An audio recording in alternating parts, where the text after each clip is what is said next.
Students, उम्मीद करता हूँ आप खैरियत से होंगे। स्टूडेंट्स, इस लेक्चर में हम डिस्कस करेंगे रेजोनेंस मॉडल ऑफ बेंजीन और इसी लेक्चर के अंदर हम रेजोनेंस एनर्जी ऑफ बेंजीन भी देख लेंगे।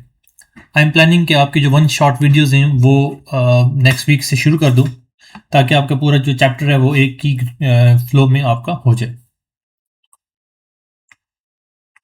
सो रेजोनेंस मॉडल ऑफ बेंजीन में सबसे पहले जो जरूरी चीज है वो है रेजोनेंस के लफ्ज। जो रेजोनेंस है इसका क्या मतलब होता है?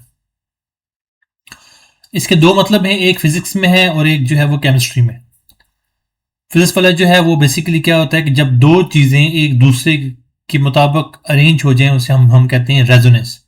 वो कैसे? फॉर एग्जांपल, एक ट्रांजिशन करने के लिए यहां से यहां तक जो एनर्जी है वो आपको चाहिए, वही एनर्जी अगर आप कहीं और से प्रोवाइड करते हैं तो दोनों सेम हो जाए उसे हम रेजोनेंस कहते हैं। एनएमआर में भी हम पढ़ाते हैं, शायद आपको एनएमआर में भी डिटेल में मैंने पढ़ाना है।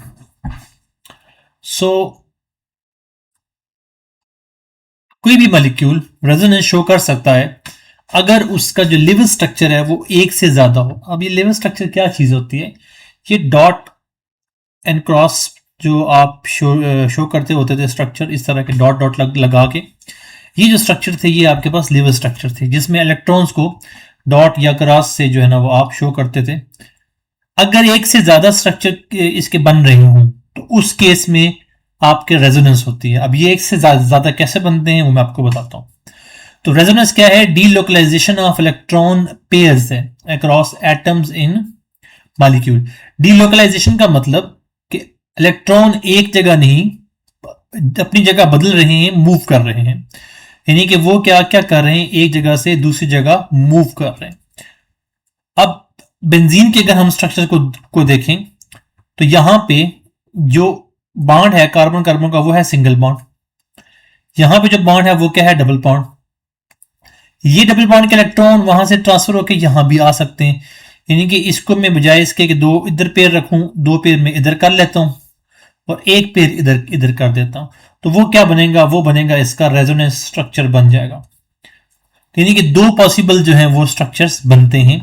इस तरह के इलेक्ट्रॉन्स को हम कहते हैं डीलोकलाइजेशन या डीलोकलाइज्ड इलेक्ट्रॉन कहते हैं। तो रेजोनेंस क्या है, मैं आपको एग्जाम में कैसे लिखना है मैं at the end of the video आपको बताऊंगा। आप पहले टॉपिक को अंडरस्टैंड कर लो, ठीक है? तो रेजोनेंस क्या है? Delocalization of electron pairs across atom in a molecule. True resonance structure जो है वो नहीं होता।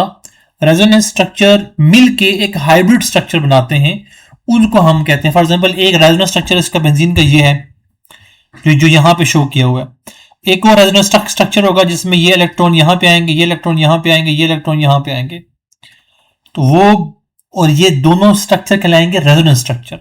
इनको कैनोनिकल फॉर्म्स भी कहते हैं, वो आगे मैं बताता हूं आपको। The true structure of such molecule is resonance hybrid of its possible living structure. अब इसलिए बेंजीन को हम किस सूरत में लिखते हैं आपको शायद पता है कि बेंजीन को हम इस सूरत में लिखते हैं डॉटेड डॉटेड फॉर्म में, या फिर आप इसको दायरा लगा के जो है ना लिख लेते हैं। जो रियल स्ट्रक्चर आपके पास है वो डॉटेड से है।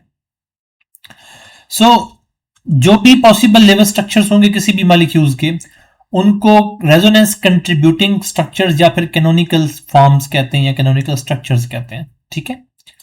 अब एक्चुअल स्ट्रक्चर ऑफ बेंजीन जो है वो एक रेजोनेंस हाइब्रिड है, हमने पहले बात कर ली। ये आपसे ना एमसीक्यूज में बड़े ही पूछते हैं कि बेंजीन के रेजोनेंस स्ट्रक्चर्स कितने हैं। तो बेंजीन के दो नहीं बल्कि 5 रेजोनेंस स्ट्रक्चर्स हैं, ठीक है?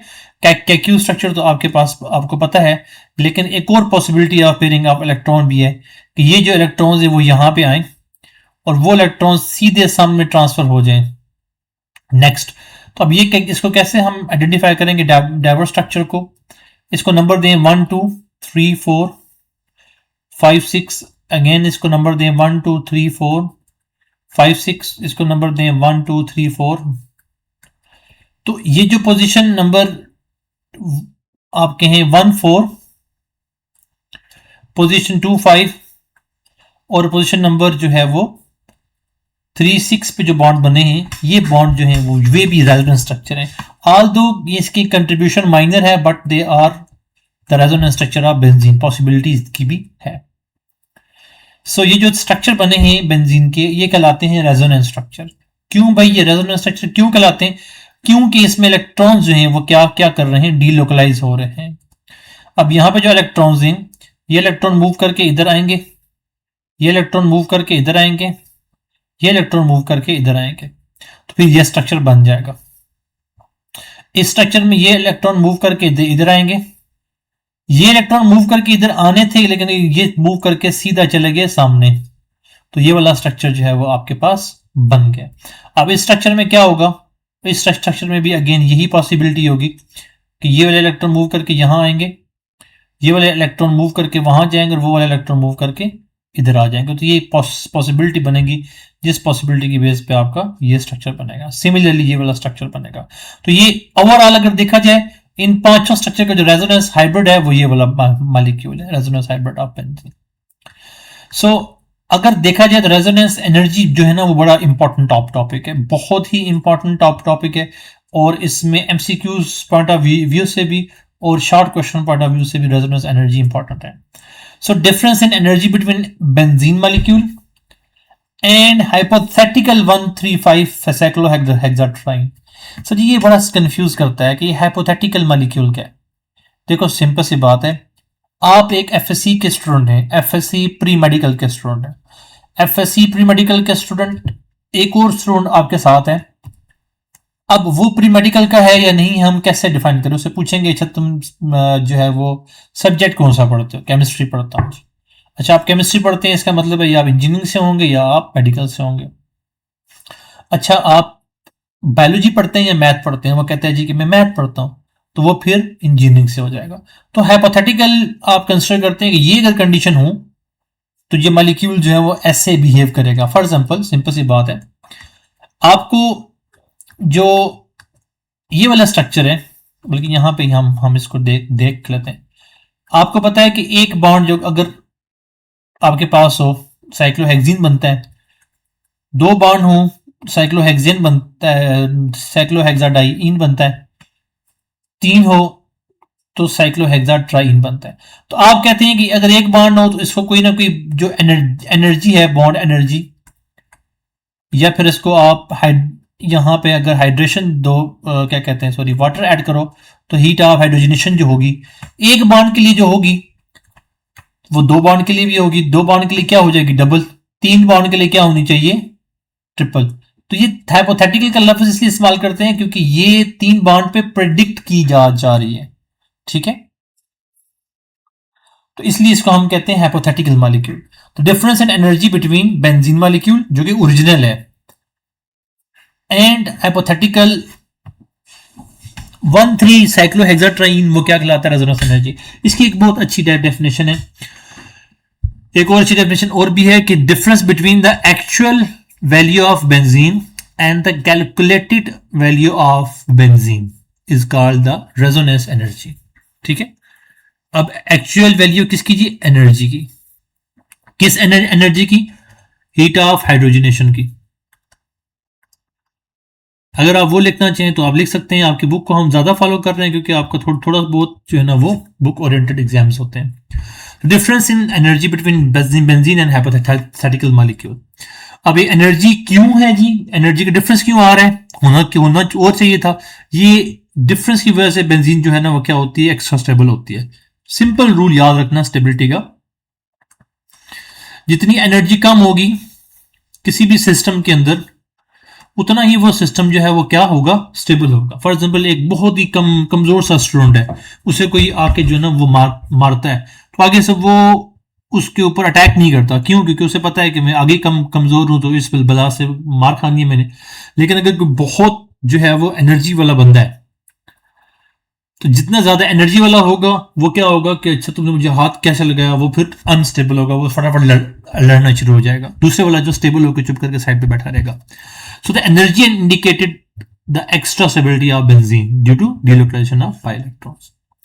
So अगर हम कंपैरिजन करें तो हाइपोथेटिकली था कि एक हाइड्रोजन जो है वो आप अगर ऐड करते हैं तो आपके पास 120 किलो जूल पर मोल आती है। फॉर एग्जांपल जो कोल्ड ड्रिंक है 120 रुपीज की आती है, दो कोल्ड ड्रिंक 240 की आएंगी, 3 कोल्ड ड्रिंक 360 की आएंगी। सिंपल सी बात है।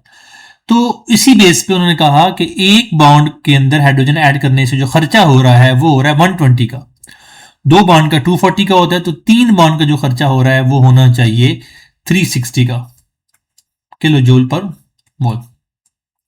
जो ओरिजिनल खर्चा हो रहा है वो हमारे पास हो रहा है 208 का, 208 का। तो अब इस और इसमें डिफरेंस जो है वो कहलाता है आपकी रेजोनेंस एनर्जी। सिंपल सी बात है, जो होना चाहिए था और जो है उसका जो डिफरेंस है वो क्या कहलाता है, रेजोनेंस एनर्जी कहलाती है। ठीक है, डिफरेंस बिटवीन एक्चुअल वैल्यू और जो आपके पास वैल्यू है, थ्योरेटिकल वैल्यू है। सो यहां पे अगर आप देखें वही वाली बात लिखी हुई है कि हमारे पास 120 किलो जूल पर मोल है एक बॉन्ड के लिए।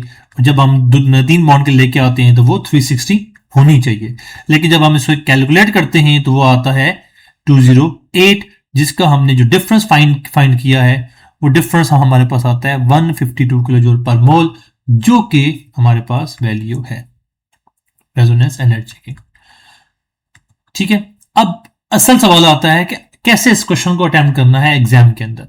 अगर ये क्वेश्चन लॉन्ग क्वेश्चन में आए तो ये ऐसे आएगा, what is resonance, draw the resonance structure of benzene and calculate the resonance energy of benzene bye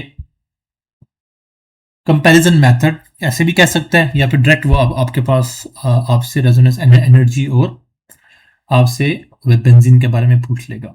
long question के एतबार से ही है, शॉर्ट क्वेश्चन के एतबार से इसके अंदर रेजोनेंस स्ट्रक्चर ऑफ बेंजीन आते होते हैं, वो आपके बुक में डायरेक्ट उस तरह से मेंशन नहीं। तो रेजोनेंस क्या है वो हमने बता दिया, resonance structure of benzene draw करने हैं, रेजोनेंस एनर्जी जो है उसको थोड़ा बहुत एक्सप्लेन करना है, डेफिनेशन वही लिखी है जो हमने बुक वाली है। उसके बाद calculation of resonance energy of benzene लिखा है, डायग्राम ड्रॉ करनी है, और उसके बाद कैलकुलेशन में आखिर में बताना है कि 152 जो है वो क्या होती है, इसकी रेजोनेंस एनर्जी होती है। सो यहाँ पे हम अपना लेक्चर जो है उसको आज ख़त्म करते हैं। इंशाल्लाह मिलते हैं, अभी इस चैप्टर को हम कंप्लीट करेंगे इसी सीक्वेंस में। नेक्स्ट चैप्टर आपका और उसके बाद वाले चैप्टर्स वो वन शॉट वीडियोस में आएंगे, मे बी एक दो दिन के गैप से आए, डिपेंडिंग ऑन द टाइम मेरे पास जो भी है। तो इंशाल्लाह मिलते हैं फिर।